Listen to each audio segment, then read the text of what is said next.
Welcome to Coremates. If you're here right now, listening, watching, breathing, I want to start by saying this clearly before anything else. You are not broken. You are not lazy. You are not failing at life. You are tired. And not the kind of tired that sleep fixes in one night. The kind of tired that lives inside the nervous system. The kind that comes from holding yourself together for too long, without ever fully letting go. Most people don't realize this. They think something is wrong with them because motivation disappeared, because joy feels muted, because everything feels heavier than it should. But exhaustion doesn't always look like lying in bed. Sometimes it looks like functioning, smiling, showing up, doing what's expected while feeling strangely empty underneath. We've learned to call that strength.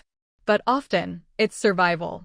And when your system has been surviving for too long, it doesn't ask politely for rest. It slows you down. It fogs your mind. It takes away your spark, not to punish you, but to protect you. Your body is not working against you. It's trying to save you from burning out completely. Think about how often you've told yourself, just a little more, one more push. After this, I'll rest. But after this keeps moving further away. And slowly, quietly, without drama, your system learns that rest is unsafe, unavailable, conditional. So it adapts. It learns how to exist in a constant low-level tension. It learns how to keep going without ever feeling replenished. It learns how to disconnect just enough, so you don't feel how tired you really are. That's not weakness. That's intelligence. And if today all you can do is listen, if even rest feels hard, that doesn't mean you're doing life wrong. It means your body has been carrying more than it should have, for longer than anyone ever acknowledged. You don't need another system, another routine, another version of yourself. You need rest.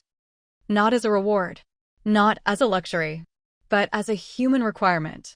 You know, rest didn't always feel like this. It wasn't always heavy. It wasn't always something you had to justify.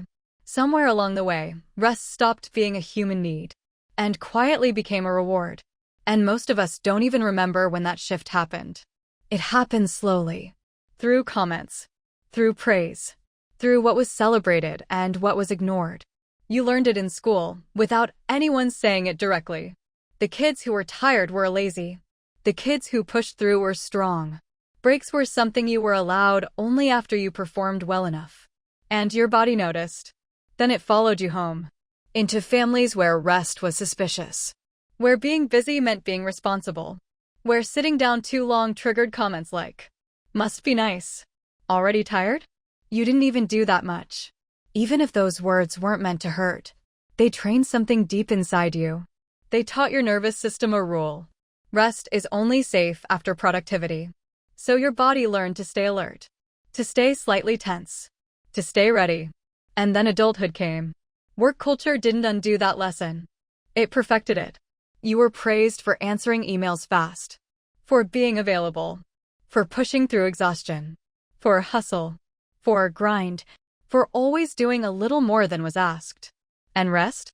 Rest became something you had to explain. I'll rest when I finish this. I'll rest after this deadline. I'll rest this weekend if nothing comes up. I'll rest once things calm down.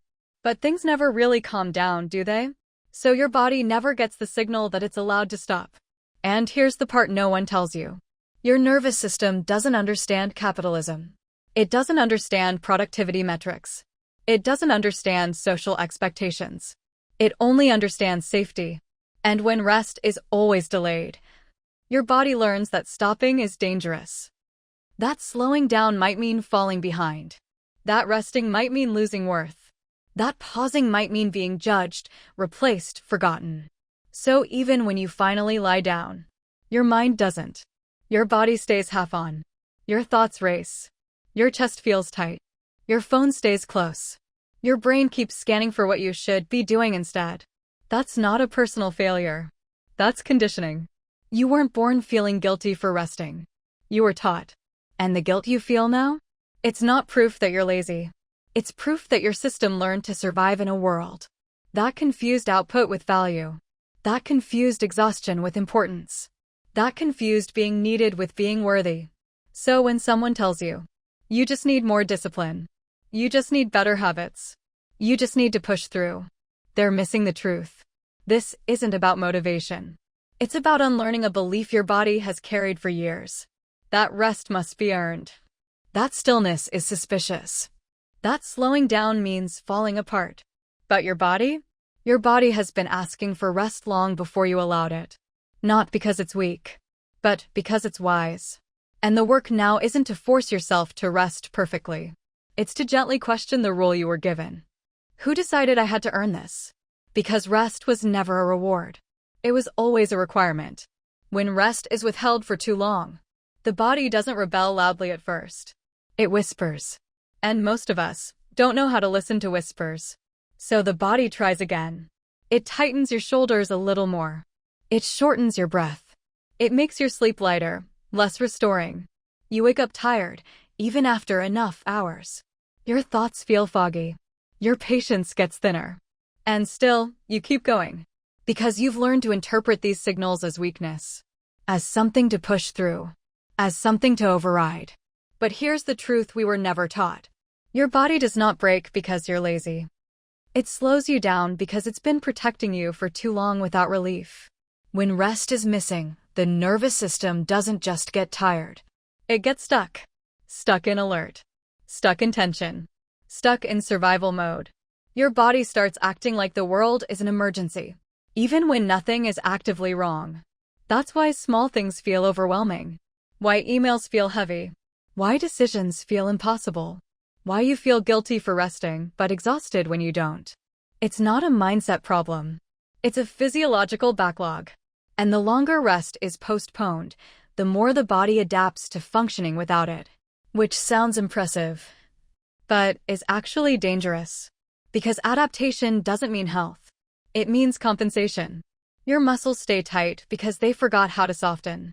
Your breath stays shallow because slowing down feels unsafe. Your mind stays busy because silence feels unfamiliar. And eventually, the body stops whispering. It starts speaking in symptoms. Burnout. Anxiety that comes out of nowhere. Emotional numbness. Chronic fatigue. A deep sense of disconnection from yourself. Not because you failed, but because rest was delayed longer than your system could afford. And here's the part that breaks my heart a little. Most people blame themselves at this stage. They say, "What's wrong with me? Why can't I handle life? Why am I like this?" When the real question is, how long did you ask yourself to survive without softness? Your body was never meant to run endlessly. It was designed for rhythm, for cycles, for effort and recovery. Rest isn't a reward at the end of productivity. It's the mechanism that allows you to stay human while you live. Without rest, the body doesn't feel safe. And when the body doesn't feel safe, everything feels harder than it should. Connection feels heavy. Joy feels distant. Even rest itself starts to feel uncomfortable. That's why doing nothing can make you anxious. That's why slowing down can bring up tears. That's why stillness can feel loud. It's not because rest is wrong. It's because your system hasn't had it in a long time. So if your body feels tired in a way sleep doesn't fix, if you feel wired but exhausted, if you feel like you're always bracing for something, please hear this gently. Your body is not broken. It's asking, finally, to be allowed to recover. And recovery doesn't start with quitting your life. It starts with permission. Permission to pause without justification. Permission to rest before collapse. Permission to believe that your worth does not rise when you suffer. This is not weakness. This is wisdom returning to the body. Here's the part no one really teaches us. That rest doesn't mean disappearing from your life. It doesn't mean quitting everything. It doesn't mean becoming unreachable, unproductive, or falling behind. For a lot of us, rest feels scary because we think it has to be all or nothing. Either we're unavailable, responsive, useful, performing, or we're completely gone, isolating, withdrawing, shutting down. But real rest lives in the middle. And learning how to rest without guilt often starts with learning how to stay present without overgiving. Because guilt usually isn't about rest itself. It's about the fear that if you slow down, you'll disappoint someone. You'll miss something. You'll lose your place. You'll no longer be needed. So the nervous system stays alert. even when the body is exhausted. What helped me was realizing this. Rest doesn't require permission. It requires re-education. Your body has to slowly learn that slowing down doesn't equal danger. And that learning doesn't happen through one long vacation or one perfect day off. It happens through small, honest moments of choosing yourself inside your real life. For example, rest can look like answering a message later. Not because you're ignoring someone, but because your body needs space before responding. For example, rest can look like answering a message later. Not because you're ignoring someone, but because your body needs space before responding. Rest can look like staying present in a conversation, without emotionally carrying the other person. Rest can look like sitting on your couch in the evening, without turning it into recovery time you have to justify. No productivity attached. No explanation needed. Just being. And this part is important. Rest doesn't mean becoming cold, detached, or unavailable. It means becoming selective and attuned. You're still here. You're just not leaking energy anymore. One of the most powerful shifts happens when you stop asking, "Do I deserve to rest?" and start asking, "What does my body need right now to stay regulated?" Sometimes that's sleep. Sometimes that's quiet. Sometimes that's movement. Sometimes that's doing something slowly instead of efficiently. And sometimes, rest is choosing not to optimize yourself. Letting things be good enough. Letting your pace be human. There's also grief here. Because when you rest without guilt, you may notice how long you've been running. How much you've been holding. How often you've ignored yourself to keep things moving. That grief doesn't mean you're doing it wrong. It means your body finally feels safe enough to feel. And rest doesn't mean you stop caring about your life. It means you stop sacrificing yourself to keep it running. You're not disappearing. You're returning. Returning to a rhythm that doesn't require collapse to justify rest. Returning to a self that doesn't need to earn softness. Returning to a body that can exhale without fear.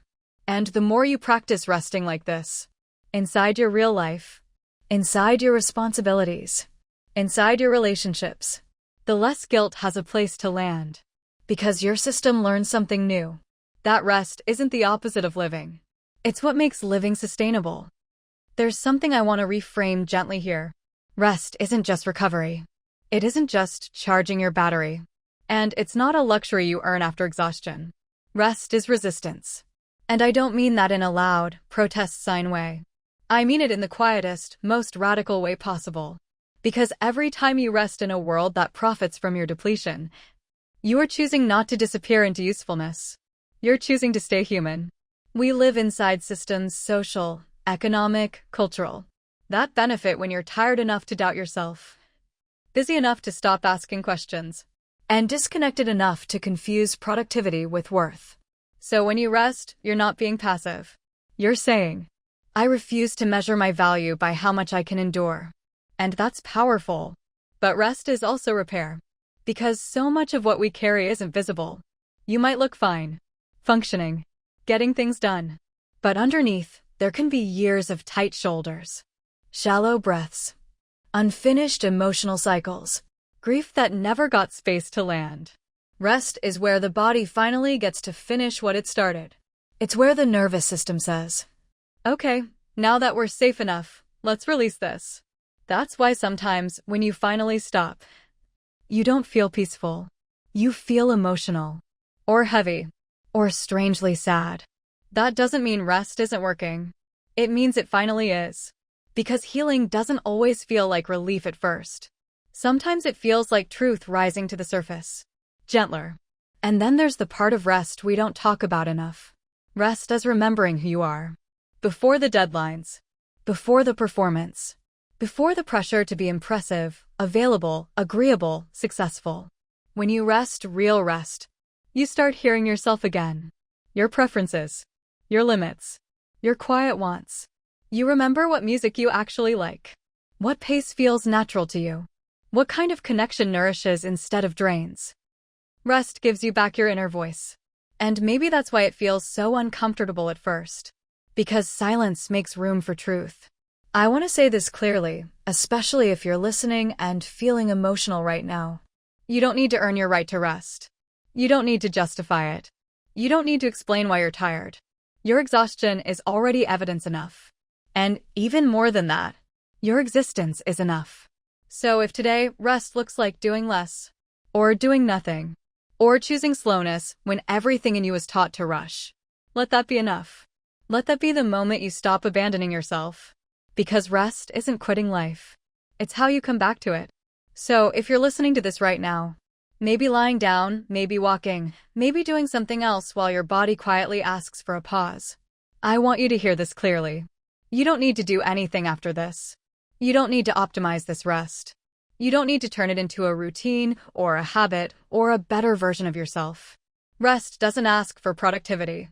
It asks for permission.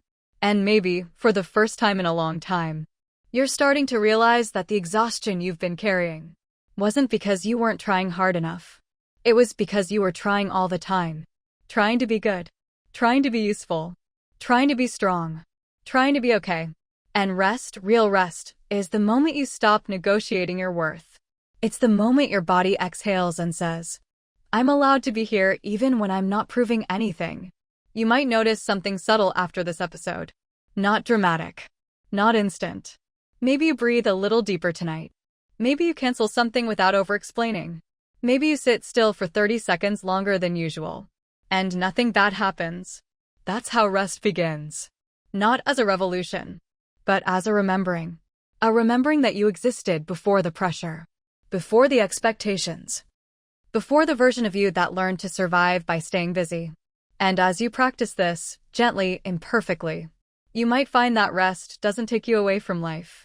It brings you back into it. You start responding instead of reacting. Choosing instead of rushing. Listening instead of overriding. You become softer, but not weaker. Slower, but more present. Calmer, but more alive. And, maybe the most radical thing of all, you start trusting yourself again. So if no one has told you this lately, let me say it now, slowly, clearly. You are allowed to rest. You are allowed to stop. You are allowed to take up space without earning it. Nothing is wrong with you for needing this. Nothing is broken in you. This is not the end of your motivation. It's the beginning of a relationship with yourself that doesn't run on fear. Take this with you. Not as a rule. Not as pressure. Just as a quiet truth you can return to whenever the world gets loud. You don't need to prove your worth. You need to protect your energy. And, sometimes, the most powerful thing you can do is rest. I'll see you next time. Until then, be gentle with yourself.